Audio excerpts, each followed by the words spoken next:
Please like, share, and subscribe if you find the content valuable. As you will hear later in the segment, it has become apparent the last decade that manufacturers of fire trucks and ambulances are attempting to strangle the apparatus market by morphing, through merger and acquisition, the manufacturer industry into a monopolistic arena where product price discovery and manufacturer competition can be closely monitored by a small group of corporate owners, in addition to the OEM apparatus market now recovering to pre-pandemic levels of vehicle production. The custom apparatus market, the pride of most departments, have production costs exploding and deliveries continuing to be pushed out. OEM manufacturers are only now realizing production chassis and standardized vehicles will increase the throughput of their production lines, while customers will receive a lower-cost rig within a shorter time period. The fact is, while fire apparatus is produced in quantities less than half that of ambulances, most emergency calls for service are medical in nature. The ratio is more than 8-to-1 favoring medical-related calls. Fire departments should purchase more often than not standard versus custom fire apparatus, where customizations explode apparatus prices and deliveries take substantially longer for this reason alone. Manufacturers of fire apparatus like Rosenbauer, Pierce, and REV Group have entered into preferred supplier agreements, where any customizations for competing equipment from standard will also drive prices substantially higher. In order to combat these cost drivers, bids for apparatus should include language to disclose agreements with suppliers that affect their customizations when customizations are considered necessary.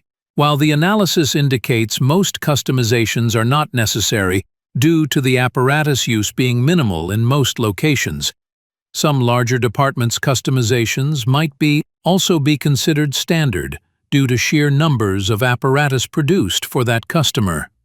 Apparatus and ambulance manufacturers, for both price predictability and availability, enter into agreements without their dealers necessarily being aware of the extent these agreements cause large price differences between functionally similar items. Smart bidding should require the prospective awardee of custom apparatus costing $750,000 to over $1 million to disclose all factors affecting the cost to the taxpayers. Here is the issue now being investigated by the U.S. Congress. Multiple senators have sought information in recent weeks related to the impacts of what they call consolidated market power of fire apparatus manufacturers.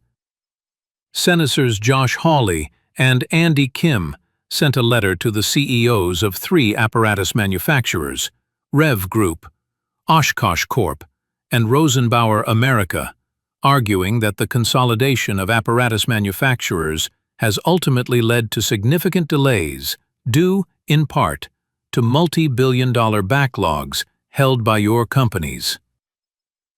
Hawley is the chairman for the Subcommittee on Disaster Management for the Senate Homeland Security and Governmental Affairs Committee. Kim is a ranking member of the same subcommittee.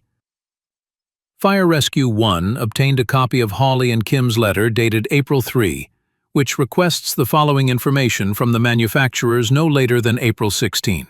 An itemization of all delayed deliveries of fire trucks and related equipment. A comprehensive explanation outlining the reasons for these delayed deliveries. A full accounting of prices charged for fire trucks and related equipment, including the change in prices over time. A complete list of complaints the manufacturers have received from fire departments seeking remediation. The senator's letter cites a recent New York Times article titled, "As Wall Street Chases Profits, Fire Departments Have Paid the Price," in which Edward Kelly, General President of the International Association of Firefighters, said it was clear that the pandemic brought on problems, but in hindsight, it was masking what ends up being a main driver of higher cost and lag time in production: the monopolizing of fire truck and ambulance manufacturing in the United States. Senator Elizabeth Warren and Jim Banks are also looking into the issue. According to a press release from Senator Warren's office, The senators opened a bipartisan investigation earlier this week, focusing on the harms of private equity roll-ups of fire truck manufacturers. The lawmakers are seeking information from the International Association of Firefighters specifically about what they call the adverse impact of private equity consolidation on firefighters and communities in Massachusetts, Indiana, and across the country. The letter reads, in part, "While CEOs and shareholders pad their pockets, consolidation in the industry impedes firefighters' ability to do their jobs safely and effectively, squeezes fire departments' budgets, and forces taxpayers to bear the consequences. REV Group, Oshkosh, and Rosenbauer command an estimated 70–80% market share, according to Senators Hawley and Kim. REV Group owns brands including E1, Ferrara, KME, Spartan Emergency Response, Smeal, among others.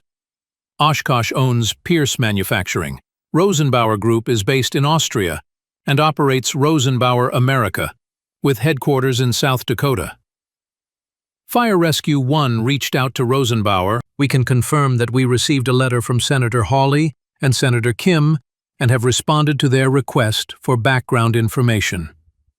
In the last 5 years, particularly during the pandemic, fire apparatus prices and delivery times have increased across the fire industry in the United States, driven by inflationary pressures, supply chain and labor constraints. At the same time, the industry experienced an unprecedented increase in demand, which accompanied the stimulus provided by the CARES and Inflation Reduction Acts and greatly increased industry backlogs. REV Group has been working hard to address these challenges. As reported, REV Group has increased our production throughput for our fire and emergency vehicles by almost 30% in the last 2 years to help fire departments receive their trucks more quickly. While REV Group continues to offer fully custom vehicles for our customers who want them, we have also established lines of semi-custom vehicles with a modular design. This allows REV Group to deliver a highly capable vehicle to customers at a great value in industry-leading delivery times. San Bernardino County CA Fire Department recently ordered 10 such vehicles. In summary, the U.S. fire industry has faced incredible challenges, and our team has worked hard to overcome these obstacles and are making good progress. We take tremendous pride in providing our nation's first responders with the quality vehicles they need to do their jobs safely and effectively. And we welcome the opportunity to show how we are working hard to improve production throughput, address the backlog, and continue to meet the needs of our country's first responders.